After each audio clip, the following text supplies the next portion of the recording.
මෙම උතුම් ධර්ම දානමය පින්කම සඳහා කල්යාණ මිත්‍ර දායකත්වය දරනු ලබන්නේ ඔස්ට්‍රේලියාවේ වාසය කරන කල්යාණ මිත්‍රයන් පිරිසක් විසින්.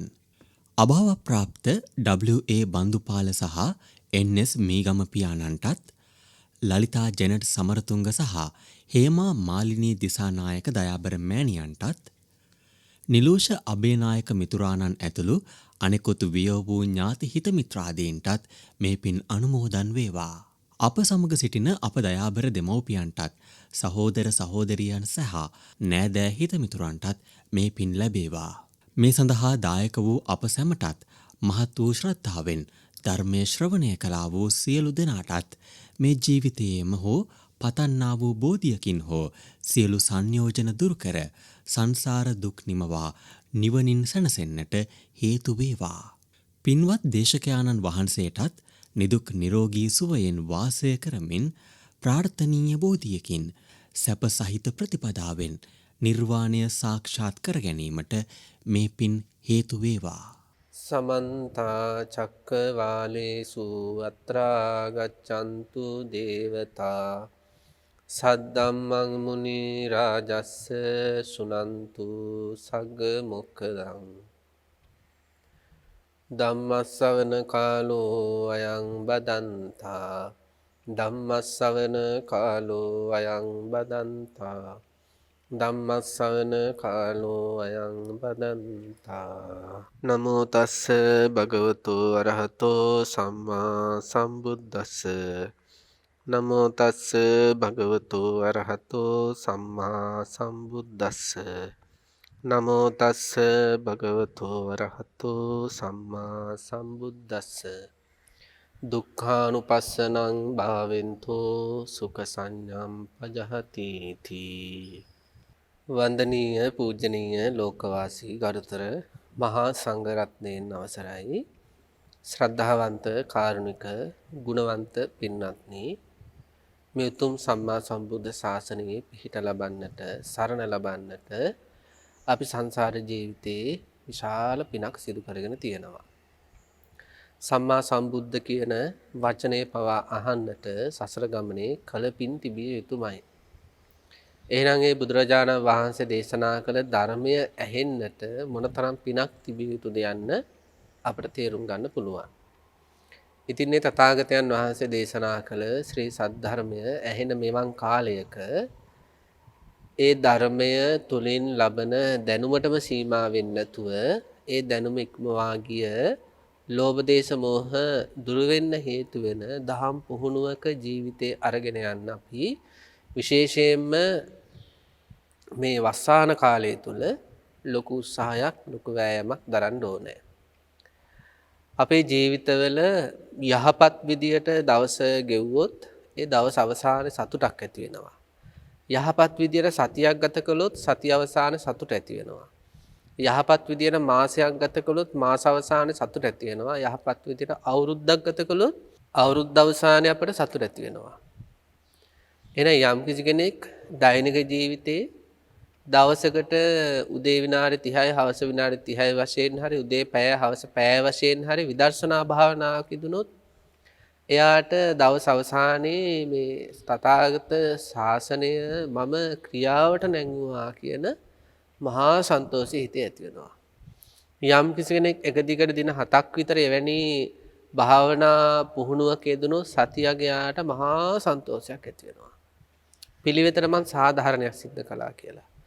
යම් කිසි කෙනෙක් මාසයක් විතර අඛණ්ඩව භාවනා කරගෙන ගියොත් දවසකට පැය ගානේ හරි මාස අවසානයේ මම පැය 30ක් මේ මාසේ භාවනා කරලා තියෙනව නේද කියලා මහා සතුටක් ඇති වෙනවා. අඩුම ගානේ මට භාවනාව තුළ ඉහළට යන්න බැරි වුණත් මම මේ පැය වාඩි වෙලා හරි හිටිය නේද? මම වීරිය හරි වැඩුව නේද කියලා මහා සන්තෝෂයක් අත්දකින්න පුළුවන්. අපි කවදාවත් හිතන්න හොඳ නෑ වීරිය කියන්නේ අපත යන එකක් කියලා. නිවන අරමුණු කරගෙන අපි ඇති කරගන්න වීරිය කවදා හරි නිවන් දකින්නටම හේතු වෙන සිතුවිල්ලක් බාටපත් වෙනවා. එදා බාහ්‍ය දාරුචිය ස්වාමින් වහන්සේලා ඇතුළු අනිකුත් භික්ෂුන් වහන්සේලා කිහිප නමක් අර ගලක් උඩට නැගලා ඒ ඉනිමග තල්ලු කරලා වීරය වඩද්දී ඒ රටේ හිටපු සමහර අය මොනවා නම් කියන්නේ නැද්ද? කුලදරුවෙක් පැවිදි වෙනකොටත් අපලයක් වෙන්න හදනවා කියලා දකින ලෝකයක් තුල පැවිදි වෙලා ජීවිත අපේක්ෂා අතහැරලා ගලක් උඩ වෙර වඩද්දී සාමාන්‍ය පුහුදුන් ලෝකයා මොන තරම්නම් නිന്ദා අපහාස උසුළු විසුළු කරන්නේ නැද්ද? නමුත් එදා වීරය අරගෙන අපවත් වීම අපේ ගෞතම බුද්ධ ශාසනය තුල නිවන් දකින්නට ඒ භික්ෂුන් වහන්සේලා කිහිප නමටම හේතුවක් වුණා. ඉතින් අන්නේ නිසා අපි මාසයක් භාවනාවට හිතාරගෙන භාවනාව තුළ ඉහළ මානසිකත්වයට එන්න ඇති කරගන්න වීරයත් අපිට නිවන් දකින්න හේතු වෙන වීරයක් බව අමතක කරන්න හොඳ නැහැ. මාස අවසානයේ අපිට එහෙම හිතාදී සතුට ඇති වෙනවා. අවුරුද්දක් විතර මේ පිළිවෙත් මඟ සරු කරන භාවනා වැඩපිළිවෙල තුල කටයුතු කළොත් පින්නතුණී එයා ඒ ලබන සතුට භාවනා නොකරන කෙනාට නම් කොහොමටවත් ලබන්න බෑ. භාවනා කරන කෙනෙක් අත්දකින මානසික සන්තෝෂය භාවනා කළා කියලා හරි ලබන සතුට භාවනා නොකළ කෙනාට අත්දකින්න බෑ. එයාට හිතේ බරක් තියෙනවා. මොකද එයා දන්නවා අනිවාර්යයෙන්ම නිවන් දකින්න භාවනා කරන්න ඕන. අනේ මම ඒක කරන්නේ නෑනේ. එයාට මහා බරක් තියෙන්නේ. භාවනා කරපු කෙනාට හිතේ සතුට ඇති වෙනවා. මම බුදුරජාණන් වහන්සේට කෘතගුණ දැක්කුවා. මම බුදුරජාණන් වහන්සේගේ අවවාදයට කීකරුණා. ඒක මගේ හිතේ තියෙන මහා ශ්‍රද්ධාවක්. බුදුරජාණන් වහන්සේ සීලය රකින්න, සමාධි වඩන්න, විදර්ශනා වඩන්න කියලා මහා කරුණාවෙන් සිදු කළ දුන්න අවවාදයට මම අවනත වුණා. ඒ අවනත වීම තුළ තමන් දැනෙන තමන් තුළ මහා ශ්‍රද්ධාවක් තියෙන හින්දායි එහෙම සිද්ධ වුණේ. ඒ නිසා පින්වත්නි මේ භාවනා මාර්ගය කියන එක භාවනා පුහුණුව කියන එක අර දැනගැනීමෙන්ම නතර වෙන්නේ නැතුව දන්න දේ එදිනදා ජීවිතේ පුරුදු පුහුණු කිරීමක් වශයෙන් වර්ධනය කළොත් අපිට ඒක විශාල සන්තෝෂයක් මානසික නිදහසක් ඇති කරවන්න හේතු වෙනවා. මේ දවස්වල අපි මේ තථාගත ශ්‍රී සද්ධර්මයේ තුල කතා කරන්නේ අනුපස්සනා පිළිබඳව. මේ ශාසනය තුල තියෙන සත්පුරුෂයන් එහෙම නැත්නම් වීර්ය වඩන්නම් නිවන් දකින්නට අවශ්‍යයි හිතන අය බොහොම ආදර ගෞරවයෙන් භාවිතා කරන විදර්ශනා මාර්ගයක් අනුපස්සනා කියන්නේ. අනුපස්සනාව කියන්නේ පුනපුනා නැවත නැවත කරන මෙනෙහි කිරීම වලට. මොනවකටද මෙනෙහි කරන්නේ? අනිත්‍ය ලක්ෂණය පිළිබඳ, දුක්ඛ ලක්ෂණය පිළිබඳ. ඒ නිසා කියන අනිච්චානුපස්සනා, දුක්ඛානුපස්සනා, අනාත්තානුපස්සනා, විරාගානුපස්සනා, නිබ්බිදානුපස්සනා ආදී වශයෙන් ඒ අනුපස්සනාවලට නම් දීලා තියෙනවා. මේ දවස්වල අපි කතා කරන කතා කළේ අනිච්චානුපස්සනාව ගැන. අපි එතකොට රූපය ගැන, වේදනාව ගැන, සංඥාව ගැන, සංකාරය ගැන, විඥානය ගැන වෙන වෙනම දේශනා සිදු කළා පින්නතුන්ට මතක ඇති. අද දවසේ අපි බලාපොරොත්තු වෙන්නේ දුක්ඛානුපස්සනාවට ඇතුල් වෙන්න. පංචස්කන්ධයේ දුක්ඛ ලක්ෂණය මතු කර ගන්න. අපි දන්නවා පංචස්කන්ධයේ දුක්ඛ ලක්ෂණය මතු වෙනකොට එක සංඥාවක් හිතෙන් බැහැර වෙන්න පටන් ගන්නවා. දුක්ඛානුපස්සනම් භාවෙන්තෝ සුඛ සංඥාම් පජහති කියලා කියන්නේ. යමෙක් පංචස්කන්ධයේ දුක්ඛ ලක්ෂණ රූපයේ, වේදනාවේ, සංඥාවේ, සංඛාරයේ, විඥානයේ දකිනකොට එයාට මේ රූප, වේදනා, සංඥා, සංඛාර, විඥාන ගැන තියෙන සුඛ සංඥා මොකද වෙන්නේ? ජීවිතෙන් හිතෙන් බැහැර වෙන්න පටන් ගන්නවා. පංචස්කන්ධ ධර්මය එහෙම නැත්නම් අපි සාමාන්‍යයෙන් කියන මේ ජීවිතය කියන එක සැපවත් දෙයක් කියලා බොහෝ අයට සංඥා තියෙනවා. ඒකයි සමහර අය දිව්‍ය ලෝක වලට යන්න උත්සාහ කරන්නේ. මොකද එයාලට හිතෙනවා දිව්‍ය ලෝකයේ පහළ වෙන පංචස්කන්ධයේ සැපක්. ඒ සැප විඳින්නයි මේ යන්න හදන්නේ. මනුස්ස ලෝක වලට යන්න නැවත සමහර අයගේ අදහස් තියෙනවා. ඒ කියන්නේ එයාලට අදහසක් තියෙනවා මනුස්ස ලෝකයේ පහළ වෙන පංචස්කන්ධය සැපක්. ඒ සැප විඳින්න යන්නයි මේ තණ්හා කරන්නේ. භව තණ්හාව කියන්නේ ඒකට. බ්‍රහ්ම ලෝකවල පහළ වෙන ස්කන්ධ ධර්මාදිය සැපක්. ඒ නිසා සැපෙන් ඉන්නයි බ්‍රහ්ම ලෝක වලට යන්න මේ වෑයම. නමුත් බුද්ධානුශාසනා මොකද්ද? බ්‍රහ්ම ලෝකේ පහළ වුණත්, දිව්‍ය ලෝකේ පහළ වුණත්, මනුෂ්‍ය ලෝකේ පහළ වුණත්, වෙනත් අපාය ආදී තැනක පහළ වුණත් පංචස්කන්ධයෝ දුකක්මයි. පංචස්කන්ධයෝ දුකට හේතු වෙනවා. දුක් ඇති කරනවා. ඒ නිසා පංචස්කන්ධය දුකක්. පිළිතුරු හිතන්න යම්කිසි නිවසක ප්‍රධානියෙක් ඉන්නවා.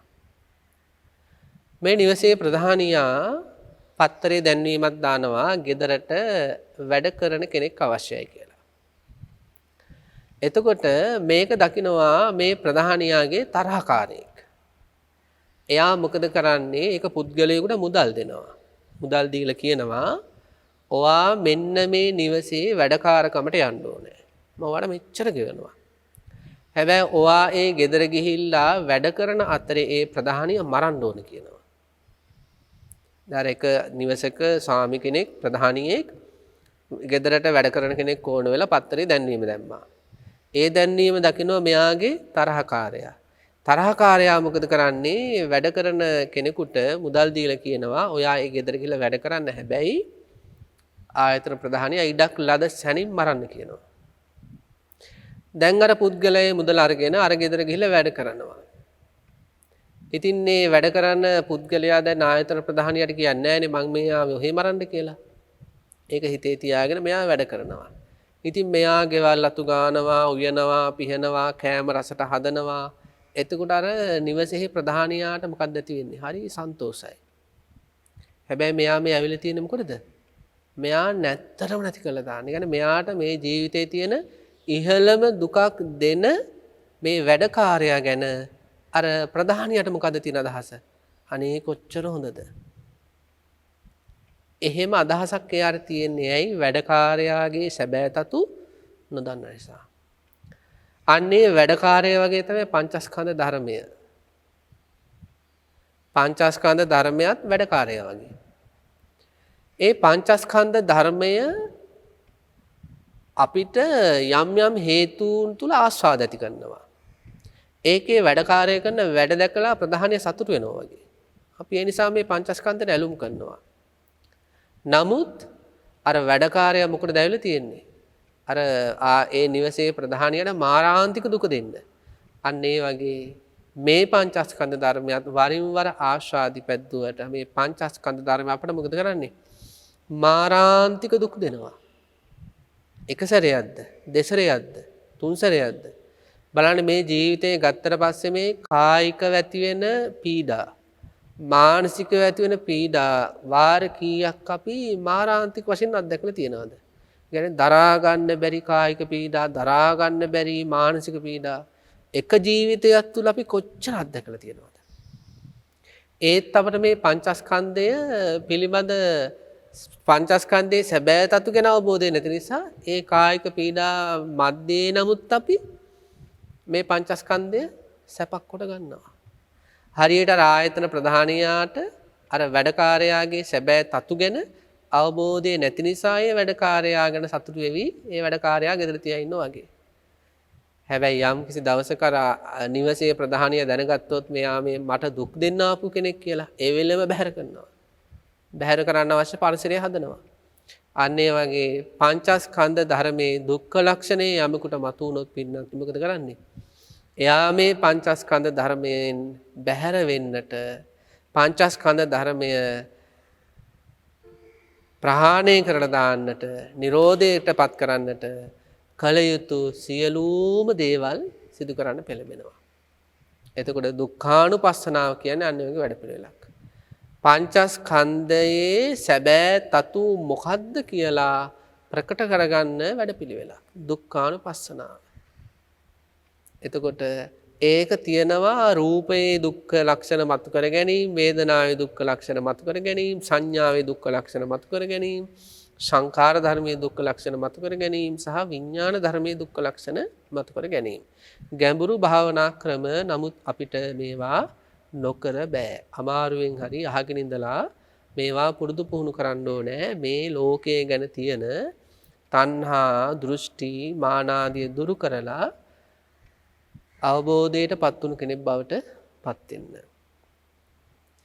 ඉතින් අපි අද දවසේ කතා කරන්නේ රූපස්කන්ධය පිළිබඳව. රූපස්කන්ධය කියන්නේ අපි දන්නවා සතර මහා භූතයෝ සහ සතර මහා ධාතුන් හේතු වෙලා උපන් තවත් සූවිසි රූප සහිත සංස්කාර පිණ්ඩයක් කියලා. මේ රූපස්කන්ධය කියන්නේ ඒ වගේ රූප 28ක එකතුවක් කියලා. එතකොට මෙන්න මේ රූපය අර ගෙදර ගිහිල්ලා වැඩ කර ප්‍රධානියා සතුටු කරනවා වගේ හැබැයි මරන්නාවේ අන්න ඒ වගේ මේ රූපයත් අපට වරින් වර ආශාද ඇති කරනවා. දැන් බලන්න කණ්ණාඩි ඉස්සරහට ගියාට පස්සේ නහය සටහන හොඳයි නම්, දත්වල සටහන හොඳයි නම්, මූණේ පැහැය හොඳයි නම්, මූණේ සටහන හොඳයි නම් හිතට මොකද ඇති වෙන්නේ? ආශාදයක් ඇති වෙනවා. කවුරු හරි කෙනෙක් කිව්වොත් ඔබ හරි ලස්සන කෙනෙක්, ඔබ ගානට උස මහත තියෙන කෙනෙක්, ඔබ උසට සරිලන මහතට සරිලන උස තියෙන කෙනෙක්, ඔබේ ඇවතුම් පැවතුම් ලස්සනයි ආදී වශයෙන් රූපය ගැන යම් කිසි කෙනෙක් වර්ණනාවක් කළොත් මොකද වෙන්නේ? හරිම සන්තෝෂයි. අන්න ඒකට කියනවා රූපේ ආස්වාදය කියලා. යන්නේ මේ රූපේ තුලින් සන්තෝෂ වෙනවා. මං සුදු කෙනෙක්, මම රතු කෙනෙක්, මම උස කෙනෙක්, මේ කෙස් මෙහෙමයි, පාට මෙහෙමයි, දත් මෙහෙමයි, නහය හැඩය මෙහෙමයි ආදී වශයෙන් නියපොත් ඉඳලාම මොකද කරන්නේ? ආස්වාද ලබනවා. එතකොට අන්නේ ආස්වාදය කියන්නේ මේ රූපස්කන්ධය ගැන තියෙන සැප සංඥාව, සුඛ සංඥාව.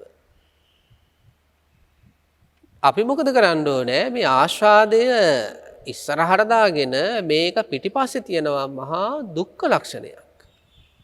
ආස්වාදය කියන වෙස් මුහුණ දාගෙන ආවට මේක ඇතුලේ තියෙන මහා දුකක්.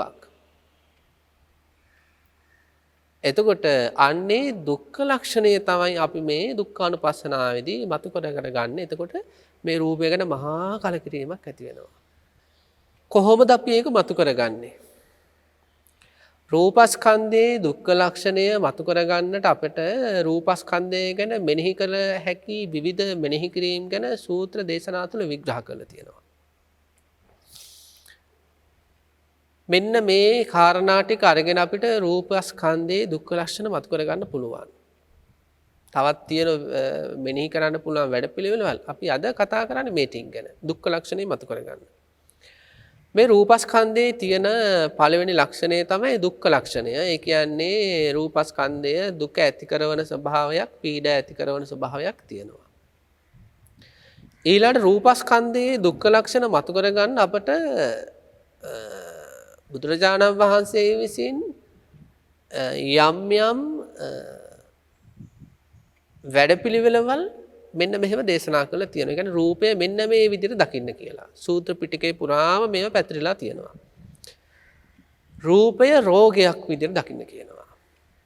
රූපේ රෝගයක් විදිහට දකිනවා කියන්නේ මේ රූපය කියන්නේ ලෙඩක් කියලා. අපි දන්නවා ගිලන් භාවයක් කියන්නේ එහෙම නැත්නම් රෝගයක් කියලා කියන්නේ අපිට පීඩාව ඇති කරන යම් කිසි ස්වභාවයක්.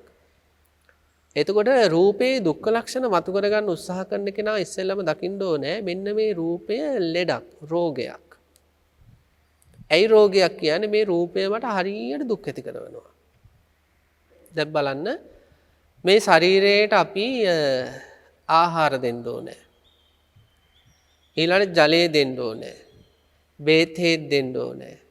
ඊළඟට සීත උෂ්ණයෙන් බේරෙන්න, මැසි මදුරු පීඩා වලින් බේරෙන්න ගෙවල් දොරවල් හදලා දෙන්න ඕනේ. ඇඳුම් පැළඳුම් අඳවන්න ඕනේ. ඒ වගේ මෙන්න මේ රූපය වෙනුවෙන් අපිට කරන්න වෙලා තියෙන දේවල් ටිකක් තියෙනවා. අපිට ඒක කරන්න වෙලා තියෙන්නේ ඇයි? මේ රූපය අපට වරින් වර ලෙඩ දාන නිසා. දැන් බලන්න කෑම ටික දුන්නේ නැත්තම් මොකද කරන්නේ? ඔන්න ඇති කරනවා බඩේ ගින්දර ඇති කරනවා. ඒ ලෙඩක් හැදුනට පස්සෙත් අපිට ඇති වෙන්නේ දුකක්නේ. ඒ වගේ තමයි මෙන්න මේ රූපස්කන්ධයත් මේ රූපයට මේ ශරීරයට පැවැත්මට හේතු වෙන ආහාර ටික නොලැබෙනකොට බඩේ ගින්දර ලබා දෙනවා. ඊට පස්සේ මොකද වෙන්නේ? අයි ආහාර දෙන එක හරියට කරගන්න බැරුණොත් ඕක පපුවේ ගින්දරකටත් යනවා. ඒ කියන්නේ අපි කියන්නේ සාමාන්‍යයෙන් ගෑස්ට්‍රික් කියලා කියන්නේ. කියන්නේ මේ උගුරත් එක්ක කොහොම අමුතු විදියට පිච්චෙන්න පටන් ගන්නවා. පිපාසයට වතුර දුන්නේ නැත්නම් මොකද වෙන්නේ? පුදුමාකාර තිබහක්, පුදුමාකාර වෙහෙසක් ඇති වෙනවා. ඊළඟට මේ රූපස්කන්ධය යම් යම් ඔය ධාතු වල තියෙන අයහපත් බලපෑමෙන් සෙම කිපෙනකොට, පිත කිපෙනකොට ඒක සංසිඳවන්නට හේතු වෙන බේතක් හේතක් නොදුන්නොත් මේක පිස්සු වැටෙනවා වගේ වෙනවා. ඊළඟට මේක පරිස්සම් කරගන්න ගෙයක් දොරක් හදලා දුන්නේ නැත්නම් ඊළඟට මැසිපදුරු පීඩාව වලින් මේක බේරගත්තේ නැත්නම් මේ ශරීරය අපිට පුදුමාකාර දුක් ඇති කරන ස්වභාවයක් තියෙනවා. ඒ නිසා මේ ශරීරය දකින්න කියනවා ලෙඩක් වගේ, රෝගයක් වගේ. රෝගයක් අපි හිතමු අපිට ඇති වෙනවා කියලා උදරාබාධයක් උන බඩේ අමාරුවක් ඇති වෙනවා. ඉතින් මොකද වෙන්නේ? සැරෙන් සැරේට කකියනවා. අන්න ඒ වගේ තමයි රූපයත්. ලෙඩක් වගේ සැරෙන් සැරේ බඩගින්න නිසා, පිපාසය නිසා, ලෙඩ දුක් නිසා අපිට වරින් වර මොකද වෙන්නේ? මැසිමදුරු පීඩා නිසා, සීත උෂ්ණ නිසා, එහෙම 1000ක් දේවල් නිසා මේක අපිට ලෙඩක් හැදුනා වගේ දුක් දෙනවා. පිළිකාවක් හැදුන කෙනාට මොකද වෙන්නේ? වරින් වර පිළිකාව නිසා පීඩා ඇති වෙනවා. වකුගඩු වල ගල් ඇතුන කෙනාට වරින් වර මොකද වෙන්නේ? වකුගඩු වල ගල් නිසා පීඩා ඇති වෙනවා වගේ. මෙන්න මේ රූපස්කන්ධයක් කර්මාණු රූපව ලැබුණට පස්සේ මේකත් ඉපදුන වෙලේ ඉඳලා මැරෙන කම්ම මේකේ විඥානේ බැහැර වෙන කම්ම ලෙඩක් වගේ වරින් වර එක කරදර දෙනවා. එක ඉරියව්ව තුළ වාඩි වෙද්දී කකුල් රිදෙනවා, දනිස් රිදෙනවා, කොන්ද රිදෙනවා, බෙල්ල රිදෙනවා, උරේ රිදෙනවා. එක ඉරියව්වක් තුළ ඉන්නකොට වාඩි වෙලා හරි ඇලවෙලා හරි හිටගෙන හරි ඇවිදිනකොට හරි මුළු කයම රිදෙනවා. එක දිගට පැය කීපයක් මොකක් හරි බර වැඩක් කළොත් ඊළඟ දවසේ කුඹුරු කෙටුවා වගේ මේ කයට හරි අමාරුයි. තලල පොඩි කරලා හරියට ශරීරය උඩින් ගල් රෝලක් ගියා වගේ ඊළඟ දවසේ මේකේ කැක්කුම් රිදුම්. ඒත් ඉතින් මොකද්ද මේ සාමාන්‍ය අයගේ ස්වභාවය? මේ රූප දිහා බල සතුටු වෙනවා. රූපේ සැපක්. නැවත භවයක මෙවැනි රූපයක්, ලස්සන රූපයක් ලැබෙන්න ඕනේ කියලා කල්පනා කරනවා.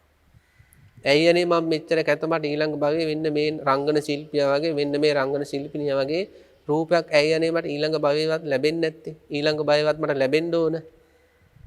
එහෙම වෙන්නේ එවැනි රූපේ සම්බන්ධ ආස්වාද ජනක සුඛ සහගත සංකල්ප උපදින්නේ මේක ලෙඩක් කියලා දකින්න නැති නිසා. රූපය රෝගයක්. ඊළඟට දේශනා කළ තියෙන රූපය ගඩුවක් විදිහට දකින්න කියලා. ඒ කියන්නේ ගණ්ඩා. ගණ්ඩා කියලා කියන්නේ තුවාලයක් කියන එක. අපි දන්නවා තුවාලයක තියෙනවා ගඳ ගහන ස්වභාවය, තුවාලයක තියෙනවා පීඩා ඇති කරන ස්වභාවය, තුවාලයක තියෙනවා සැරව ගලන ස්වභාවය. තුවාලයකට ඊළඟට මැස්ස මදුරුව වහනවා. මේ රූපස්කන්ධයත් එහෙමයි. බලන්න මේ තමන්ගේ මනුස්ස ශරීරය දිහාට බිලා මේකත් තුවාලයක් වගේ. තුවාලයක වගේ වරින් වර විවිධ කාය සංපස්සජ වේදනා හට ගන්නවා. දුක් වේදනා හට ගන්නවා. තුවාලයක් වගේම මේ ශරීරයේ ගඳද නැද්ද? කේස් ටිකේ ඉඳලා කේස් ලෝම් නිය දාත් තම්මස් නහර ඇට මිදුළු ඔය කවුරු හරි නාන කාමරයක ඉඳලා පැයක් විතර නාල කියලා එළියට ගියාට පස්සේ ඊළඟට යන කෙනාට නාන කාමරෙන් මස් ගඳක් එනවද නැද්ද? එනවනේ. ඒ කියන්නේ මේ ශරීර කියන්නේ හරීම දුක දහමන දෙයක්. නිය පොත්තේ ඉඳලා, හැමේ ඉඳලා, මස් වල ඉඳලා, ලේ වල පවා සිලි ගඳ තියෙනවා. ඉතින් අන්න ඒ වගේ මේ ගඩුවක් වගේ මේ රූපය. එකක් තමයි ගඩුව වගේ මේක සැරෙන් සැරේ වේදනාව දෙනවා. ඊළඟට මේක දුක දහමනවා. ගඩුවක් වගේ. ඊළඟට ගඩුවට වගේ මේකට මැස්ස වහනවද නැද්ද? මදුරු වහනවද නැද්ද? කොඳුරු වහනවද නැද්ද? ගඩුවක් එළියට අරගෙන යද්දී අපි රෙදි කඩකින් වහනව ලැජ්ජ නිසා. තුවාල වහගෙන යන්නේ. අන්න ඒ වගේ මේ ශරීරෙත් අපිට වහගෙන යන්න වෙලාද නැද්ද සමාජයේ? නැත්තම් ලැජ්ජයි. ලැජ්ජින්ද රැඳුම් අදින්නේ.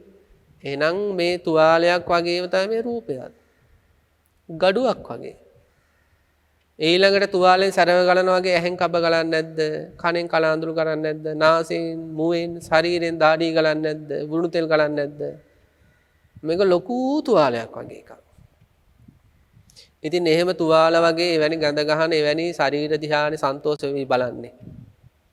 එවැනි ශරීරනේ ආස්වාද කර පතන්නේ. අනේ මගේම වෙන්න ඕනේ කියලා මේ වගේ ශරීර ගැනද නැද්ද ඔය සංකල්ප පහළ වෙන්නේ ඇයි අර ගෙදරට ආපු වැඩකාරයා තමන් මරන්නාව කියලා නොදන්න ආයතන ප්‍රධානියා වගේ. නිවසේ ප්‍රධානියා වගේ. අපි මේ රූපේ සැබෑ තතු දන්නේ නැහැ. ආස්වාදයේ කියන වෙස් මූණ පිටිපස්සේ තියෙන රූපයේ දුක්ඛ ලක්ෂණය අපට ප්‍රකට නැහැ. ඒ නිසා මොකද කරන්නේ අපි? මේකට ඇලුම් කරනවා. මේක දෘෂ්ටි ලෙස මම්මගේ කියලා ගන්නවා. මේක නිසා මිම්මකුත් ඇති කරගෙන මාන්නෙත් ඇති කරගෙන. හැබැයි මේ විදිහට දුක්ඛ ලක්ෂණ මතු කරගනිද්දී මොකද වෙන්නේ? අන්න අර ආශාදය ටික ටික ටික ටික අඩු වෙන පටන් ගන්නවා. කලකිරීම ඇති වෙනවා. මේ රූපය ගැන එපා වෙන අදහස් පහළ වෙනවා. රූපේ නොපතන හැඟීම් පහළ වෙනවා. මොකටද මෙහෙම එකක් මට? ඊළඟට තියෙනවා සල්ලා. සල්ලා කියලා කියන්නේ මේ රූපස්කන්ධය උලක් වගේ. අපි දන්නවා උලකින් ඇන්නට පස්සේ ඇනෙන වෙලාවෙත් අමාරුයි, ඇනුනට පස්සෙත් අමාරුයි.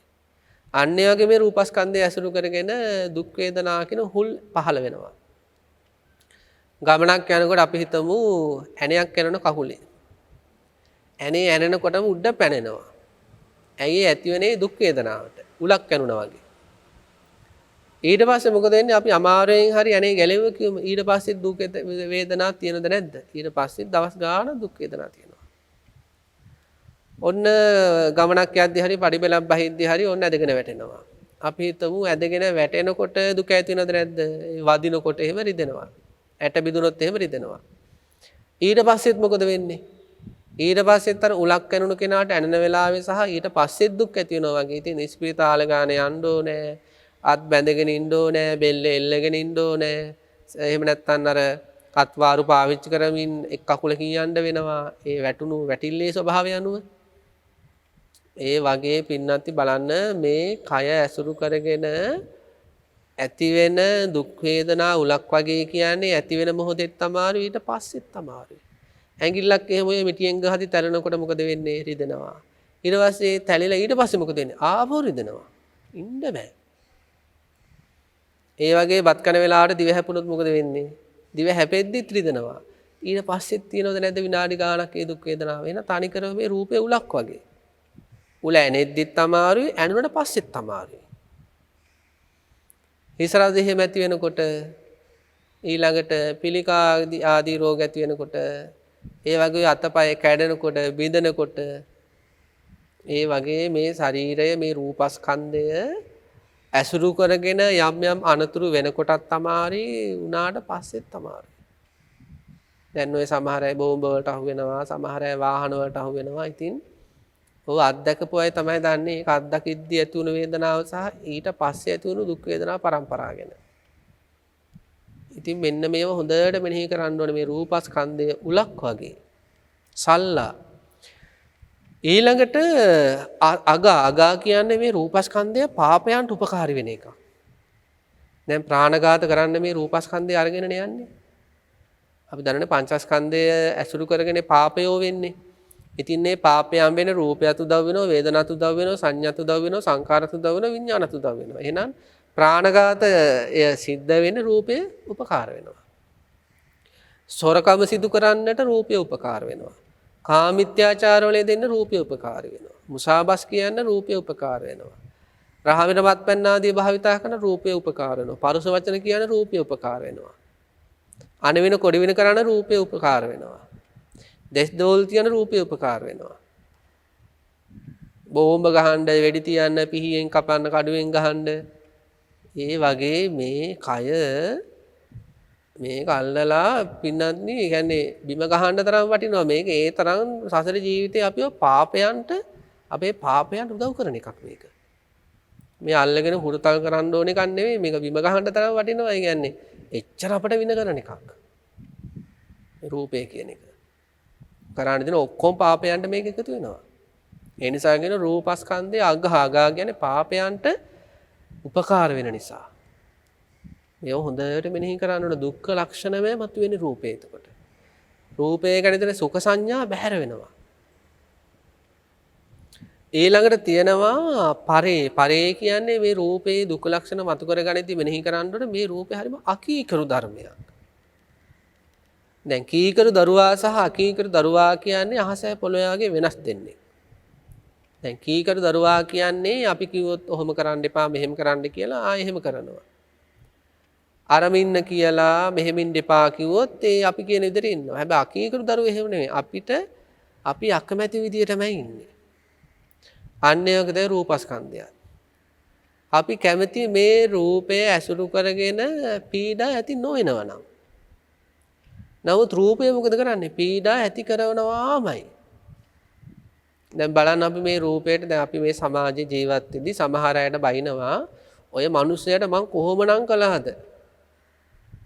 මම ලක්ෂ ගණන් ওই මනුස්සයර ණයට දුන්නා.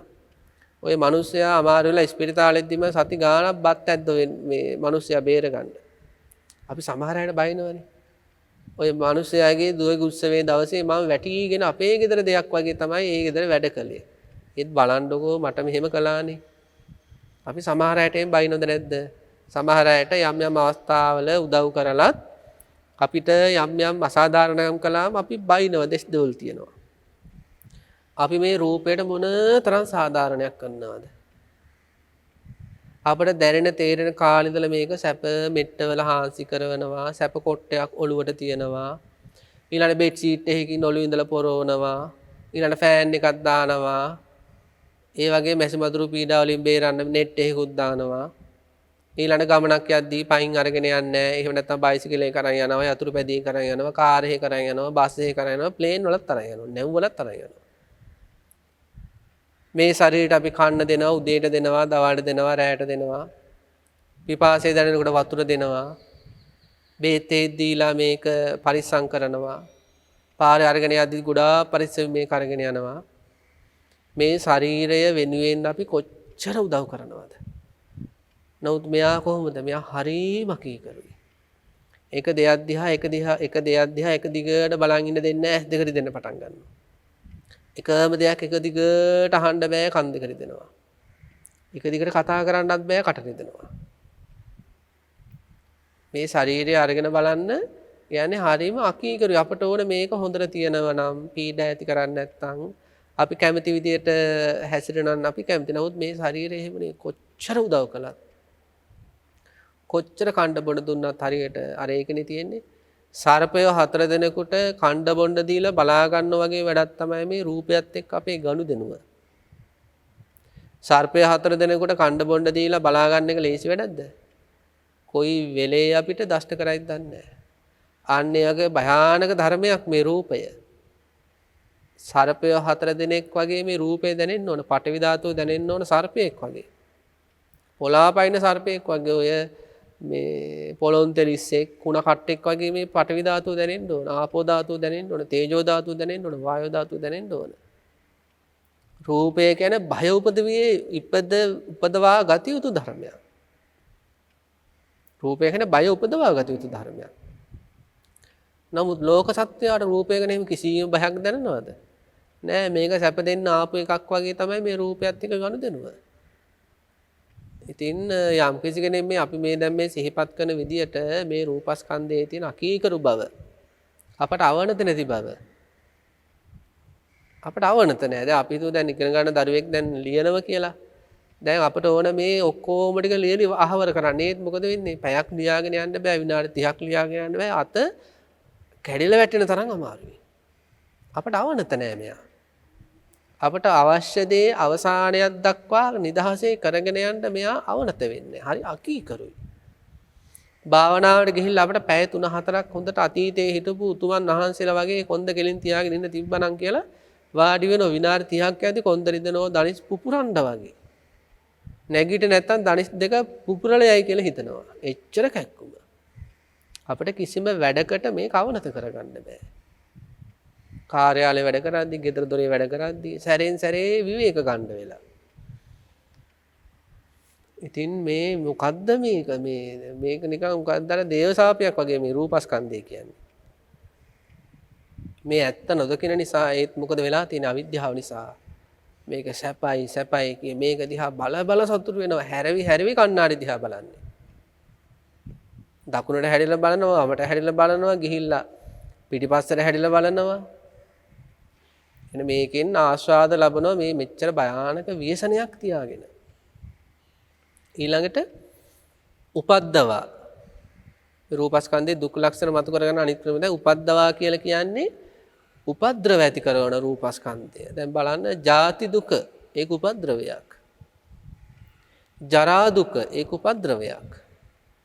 ව්‍යාධි දුක උපද්‍රවයක්. දැන් ව්‍යාධි දුක කියද්දී පින්නතුට මතකද ගිරිමානන්ද සූත්‍රයේ තියෙන්නේ චක්කු රෝගෝ, සෝත රෝගෝ, ගාහන රෝගෝ, ජිහ්වා රෝගෝ, කාය රෝගෝ, සීස රෝගෝ, දන්ත රෝගෝ, මුඛ රෝගෝ මේ විදියට තියෙනවා 30 ගාණක් ලෙඩ. උපද්‍රවේ හැම එකක්ම. මරණය මොනතරම් භයානක උපද්‍රවයක්ද. මරණය කියන එක මොන විදියට අත්දකින්න වෙනවද මේ රූපස්කන්ධය නිසා.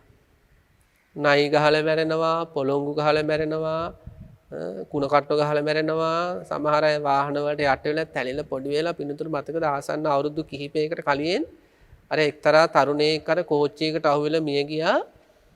මේ අර නාභිය ප්‍රදේශයෙන් කැපුණ මේ ශරීරය කෝච්චියට අහුවෙලා. ඒ ටිකෙන් උඩ ටික එක පැත්තක, එතනින් පහළ ටික තව පැත්තක. ඒත් ඔළුව කතා කරනවා. අම්ම ගැන බලන්න කියනවා, අම්මට කාගේවත් පිහිටන්නේ නැහැ කියනවා. අන්න ඒ වගේ මේ රූපස්කන්ධය මරණයට ගොදුරු වෙන ආකාරයන් අපිට හිතා ගන්න බෑ. මේ මහා උපද්‍රව ඇති කරනවා. උපද්‍රවයන්ට මුහුණ දෙන්න වෙනවා මේ රූපයත් එක්ක යන ගමනේදී. සමහර අය වතුර ගිලිලා මැරෙනවා, සමහර අය සුනාමි වලට අහු වෙනවා. ඒව පොඩ්ඩක් හිතන්න පින්නත් ඒව Tamanට අත්දකින්න උනොත් එහෙම ඒක කොහොම භයානක අත්දැකීමක්ද. සුනාමියකට අහු වෙන එක, ඒ මහා සැඩපහරකට අහු වෙලා ගස්වල වැදිලා, ඊළඟට ඒ සැඩපහරත් එක්ක ගෙවල් වල බිත්ති වල වැදිලා, එහෙමනේ මේ මරණය සිද්ධ වෙන්නේ. ඒ අතරේ වතුර මේ පෙවිලා හුස්ම නතර වෙලානේ මැරෙන්නේ. ඉතින් සමහර අය ඇත්තන මානසික පීඩාවලට එල්ලිලා මැරෙනවා. ඉතින් එතනත් ඒ අත්දැකන උපද්‍රවයක්නේ. රූපේ තියෙන නිසානේ උපද්‍රවයට මුහුණ දුන්නේ.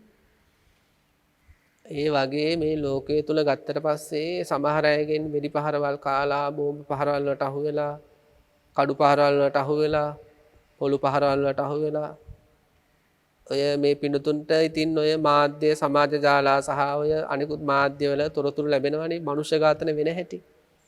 සමහර මනුෂ්‍ය ඝාතන අපිට හිතා ගන්නත් බැරි විදිහට සිද්ධ වෙන්නේ.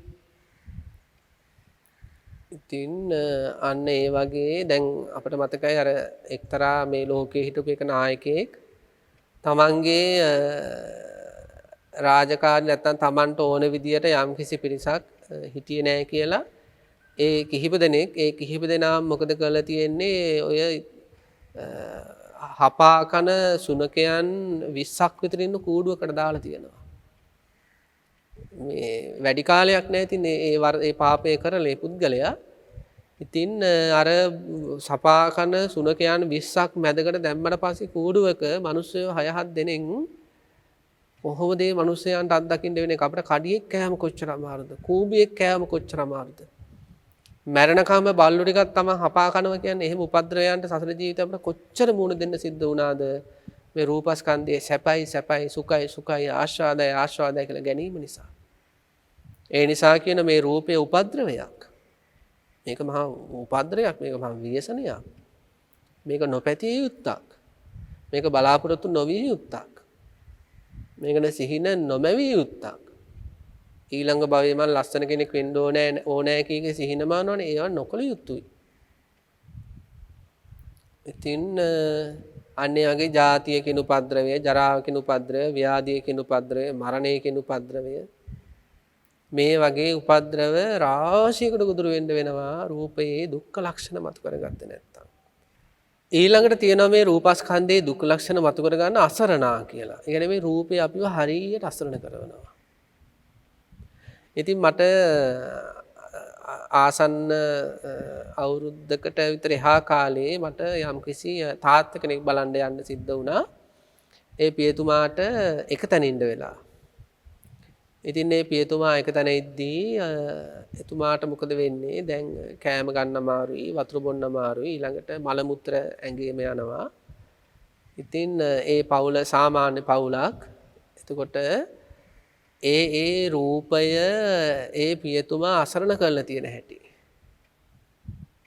ඉතින් කොච්චරක්ද කියලා අපිට දැනුනේ වෙලාවේ ඒක දකිද්දී කියන්නේ හොඳට මහ පොළවේ කුඹුරු කොටාගෙන ළමයිට කන්න බොන්න දීගෙන වීරයෝ වගේ හිටපු චරිත.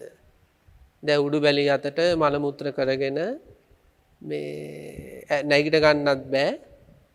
සති ගාණක් ඒ විදිහට ඉඳලා තමයි මරණයටපත් වුනේ. රූපය අපට සතුට දුන්නා වගේම අනිත් පැත්තට මොකද කරන්න අපි අන්ත අසරණ කරනවා.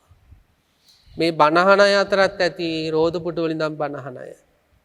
ඇඳන් උඩින් ඉඳගෙන ඇවිද ගන්න අමාරුවේ බණහන අය මේ බණ අහන අය අතරත් ඇති. ඒ පිළිතුර දැනෙනවා මේ රූපය කොච්චර අපි අසරණ කරලාද කියලා. ඉතින් මේක පතන්න එපා. මේ රූපස්කන්ධයේ ස්වභාවය එහෙම අසරණා. මේක අපිව හරියට අසරණ කරනවා. දැන් මේ කාලේ කොරෝනා පැතිරෙනවා. දැන් කොරෝනා රෝගය ආසාදනය වෙලා සමහර අයට මොකද වෙන්නේ? හරියට අසරණ වෙනවා. බලන්න තමන්ගේ ඥාතියෙක් ළඟට එන්න දෙන්නේ දරුවෙක් බලන්න වෙන්නේ අර කොහේ හරි නිරෝධාන මධ්‍යස්ථානයක හරි එහෙම නැත්නම් ආරෝග්‍ය ශාලාවක හරි හුස්ම ගන්නත් බෑ ඇඟ රිදෙනවා ඩෙන්ගු රෝග වගේ දැන් පැතිරෙනවා වේගෙන්. ඉතින් එතකොට ඇති වෙන ඒ කායික පීඩා ඔය ඩෙන්ගු රක්තපාත තත්යකට යද්දි එහෙම ඔය මේ ඇති වෙන කායික අපහසුතා. ඉතින් මේ රූපය අපි කොච්චර අසරණ කරනවද? ඉතින් බලන්න වයසට යනකොට මේ ඇහෙන් රූප පෙන්වනවා වගේම අනිත් පැත්තට දෙනවා දීම කියන්නේ පින්නත් නේ. පේන එක එන්නේ අඩු වෙලා යනවනේ. ඉතින් කොච්චර අසරණ කමක්ද ඒක? පත්තරේ බලා ගන්න ළමයිට කියන්න වෙනවා. ඉතින් කන් ඇහෙන එක අඩු වෙනවා. යන්නේ මේක එක පැත්තකින් අර වැඩකාරයා වගේ තමයි. වැඩකාරයා මොකද කරන්නේ? එක පැත්තකින් වැඩ කර පවුලේ ස්වාමියා සතුටු කර අනිත් පැත්තෙන් මොකද කරන්නේ? මරන්න සැලසුම් හදනවා. අන්න ඒ වගේ තමයි මේ රූපයත්. එක පැත්තකින් දැන් රූප පෙන්න සතුටු කර අනිත් පැත්තට දෙන රූප අර පෙන්නලා අවුස්සලා ඊට පස්සේ ඒ ඇහැ වහලා දානවා. ඊළඟට කනෙන් ශබ්ද අහලා අපි අපේ හිත අවුස්සලා මොකද කරන්නේ? අනිත් පැත්තෙන් කන් ඇහෙන එක ටිකෙන් ටික අඩු කරලා දානවා.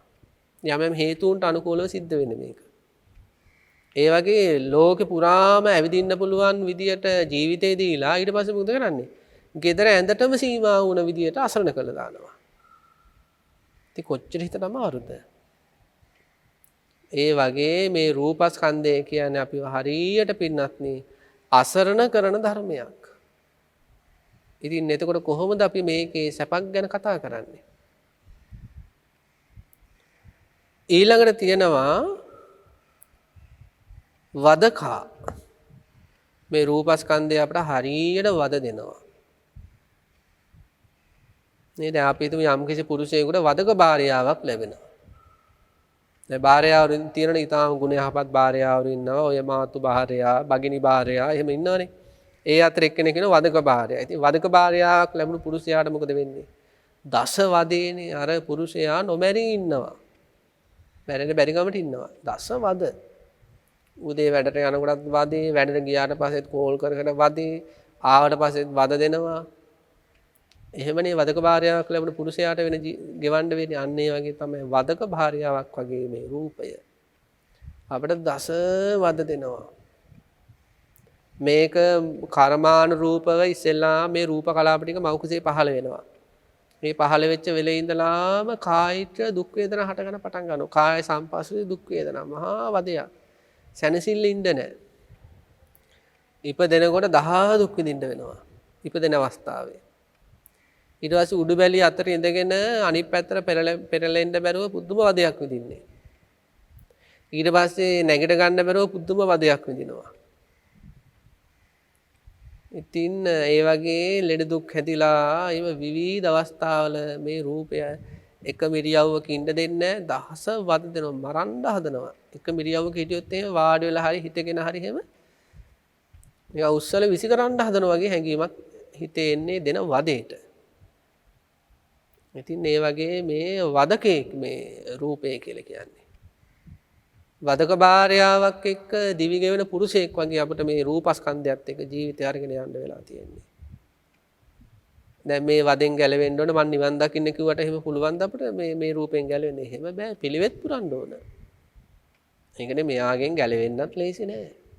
දැන් වදක භාර්යාවට සාමියා කියන මං ඔහෙ දික්කසාද කරනවා. දැන් වදක භාර්යාව හා කියයිද? ඔහේ මං ඉතුරු කරන්නේ මාව දික්කසාද කරොත් කියලා මොකද කරන්නේ? හොන්දට පටන් ගන්නෝ යුද්ධ කරන්න.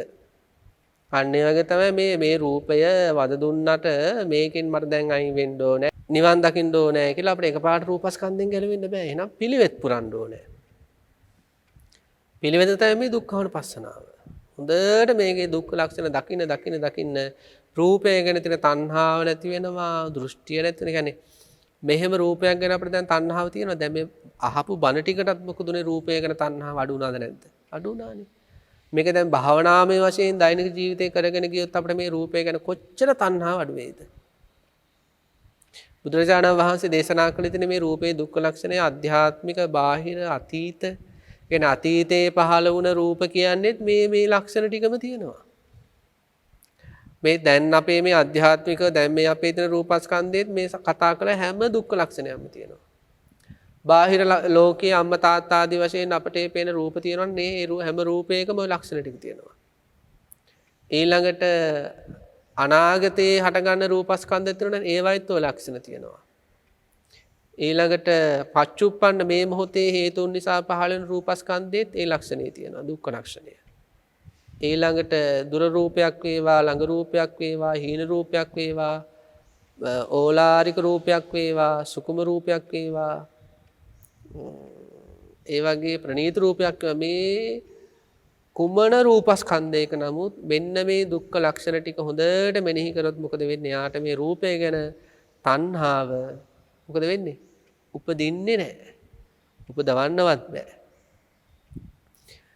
ඊළඟට මොකද වෙන්නේ? දෘෂ්ටි උපදින්නේ නැහැ. ඒ කියන්නේ මේ රූපය ආත්ම කරගන්න හිතෙන්නේ නැහැ. මේ රූපය මගේ කරගන්න හිතෙන්නේ නැහැ.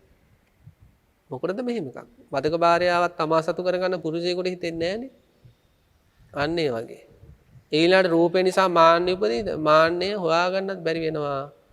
මේ විදර්ශනාව තුළ ඉස්සරහට ගියාට පස්සේ මේක මේ වගේ දුක්ඛ ලක්ෂණයන්ගෙන් යුක්තයි කියලා ප්‍රකට වෙන රූපය ගැන තියෙන මදය, රූපය ගැන තියෙන මත්වීම, මාන්න ප්‍රහාණ වෙලා නිහතමානී කෙනෙක් බවට පත් වෙනවා. ඉතින් මේ වගේ රූපස්කන්ධයේ දුක්ඛ ලක්ෂණය මතු කර ගැනීම තුළ තණ්හා ප්‍රහාණය වෙලා, දෘෂ්ටි ප්‍රහාණය වෙලා, මාන ප්‍රහාණය වෙලා තදංග වශයෙන් ඊළාට අනිකුත් ස්කන්ධ ධර්මයන්ගේ දුක්ඛ ලක්ෂණ ආදිය ප්‍රකට කර ගැනීම තුළ මොකද වෙන්නේ? ඒවා ගැන තියෙන තණ්හා දෘෂ්ටි මාන ආදියත් ප්‍රහාණය වෙලා ඒ ශ්‍රාවකයා අවබෝධයට පත් වුණු කෙනෙක් බවට පත් වෙනවා. ඉතින් ඒ නිසා පින්නාති මෙන්න මේ ආකාරයට මේ පංචස්කන්ධ ධර්මයේ තුල තියෙන රූපස්කන්ධයේ දුක්ඛ ලක්ෂණය හොඳට පුරුදු කරන්න ඕනේ. මේව පුරුදු කර සාමාන්‍ය ජීවිතේදීත් ඒ පිළිබඳ සිහියෙන්ම ඉන්න ඕන. ඉස්සර දෙයක් ඇති වෙනකොටම ඉතින් මතක් වෙනවනේ. ඔය ඉතින් වදකෙක් වගේනේ. ඔය ඉතින් ව්‍යසනයක්නේ. ඔය ඉතින් උපද්‍රවයක්නේ. ඉතින් මෙවැනි දේවල් ඇරෙන්න වෙන මොනවද ඉතින් දෙන්නද? ඉතින් ඉස්සර දෙයක් ඇති වෙන වෙලාවක එහෙම හිතන්න ඕනේ. ඒ හිස්රදෙත් එක්ක දෝමනස්සයක් තරහක් ඇති කරගන්න එක නෙමෙයි කරන්න ඕනේ. ඒ සත්‍ය ලක්ෂණය ඉතින් එහෙම තමයි රූපස්කන්ධේ උපද්‍රවයක්. ඒක ව්‍යසනයක්. වදකයක් මේ වද දෙනෝ ඉතින් මේක දැන්. එහෙම ඉතින් මොනවා හරි වෙලා ඇඳකට වැටලා ඉන්නවා නම් කල්පනා කරන්න ඕන. ඔය ඉතින් මේක ඉතින් වද දෙන්නම ආපු එකක් නේ. මේක උපද්‍රවයක් නේ. ඒ වගේ වැඩ කරනකොට අත් කැඩෙන්න වගේ නම් කකුල් කැඩෙන්න වගේ නම් හිතනවා. ඉතින් ඕ ඉතින් මේක වද දෙන එකක් නේ. මේක උපද්‍රවයක් නේ. ඉතින් මේකෙන් කොහොමද ඉතින් සැනසෙල්ලක් බලාපොරොත්තු වෙන්නේ? අපි අර සමහර දේවල් ගැන කියන්නේ පින්නati මාව ඛණ්ඩමාප එකක් කියලා අන්නේ වගේ දැන් රූපස්කන්ධය. අපිව ඛණ්ඩමාප එකක්. ඒක හේතුන් නිසා පහළ වුණ ඒ වගේ ධර්මයක්. ඉතින් එහෙම කලකිරෙන විදියටම රූපය ගැන කල්පනා කරොත් දුක්ඛානුපස්සනම් භාවෙන්තෝ සුඛ සංඥාම් පජහති. සුඛ සංඥාව රූපය සැපයි කියන හැඟීම බැහැර වෙලා යනවා. හැමදෙනාටම මේ උතුම් විදර්ශනා පහළ වේවා. ඒ තුලින් රූපය ගැන තියෙන තණ්හා දෘෂ්ටිමාන දුරු වේවා. උතුම් අවබෝධයට හේතු වෙන සිහිය නුවණ වීර්ය වර්ධනය කරගන්න තව තවත් ශක්තිය ධෛර්යය ලැබේවා කියලා ප්‍රාර්ථනා කරනවා. හැමදෙනාටම තෙරුවන් සරණයි. ආකාසට්ඨා ච බුම්මට්ඨා දේවානාගා මහිද්దికා පුඤ්ඤන්තං අනුමෝදිත्वा චිරන් රක්칸තු ශාසනං. ආකාසට්ඨා ච බුම්මට්ඨා දේවානාගා මහිද්దికා පුඤ්ඤන්තං අනුමෝදිත्वा චිරන් රක්칸තු දේශනං. ආකාසට්ඨා ච බුම්මට්ඨා දේවානාගා මහිද්దికා පුඤ්ඤන්තං අනුමෝදිත्वा චිරන් රක්칸තු මම් පරන්ති. මෙම උතුම් ධර්ම දානමය පින්කම සඳහා කල්යාණ මිත්‍ර දායකත්වයේ දරනු ලබන්නේ ඔස්ට්‍රේලියාවේ වාසය කරන කල්යාණ මිත්‍රයන් පිරිසක් විසින්. අභාව ප්‍රාප්ත W.A. බන්දුපාල සහ N.S. මීගම පියාණන්ටත් ලලිතා ජෙනට් සමරතුංග සහ හේමා මාලිනී දිසානායක දයාබර මෑණියන්ටත් නිලූෂ අබේනායක මිතුරාණන් ඇතුළු අනෙකුත් වියෝ වූ ඥාති හිත මිත්‍රාදීන්ටත් මේ පින් අනුමෝදන් වේවා. අප සමග සිටින අප දයාබර දෙමව්පියන්ටත් සහෝදර සහෝදරියන් සහ නෑදෑ හිතමිතුරන්ටත් මේ පින් ලැබේවා. මේ සඳහා දායක වූ අප සැමටත් මහත් වූ ශ්‍රද්ධාවෙන් ධර්මය ශ්‍රවණය කළා වූ සියලු දෙනාටත් මේ ජීවිතයේම හෝ පතන්නා වූ බෝධියකින් හෝ සියලු සංයෝජන දුරු කර සංසාර දුක් නිමවා නිවනින් සැනසෙන්නට හේතු වේවා. පින්වත් දේශකයාණන් වහන්සේටත් නිදුක් නිරෝගී සුවයෙන් වාසය කරමින් ප්‍රාර්ථනීය බෝධියකින් සැප සහිත ප්‍රතිපදාවෙන් නිර්වාණය සාක්ෂාත් කර ගැනීමට මේ පින් හේතු වේවා.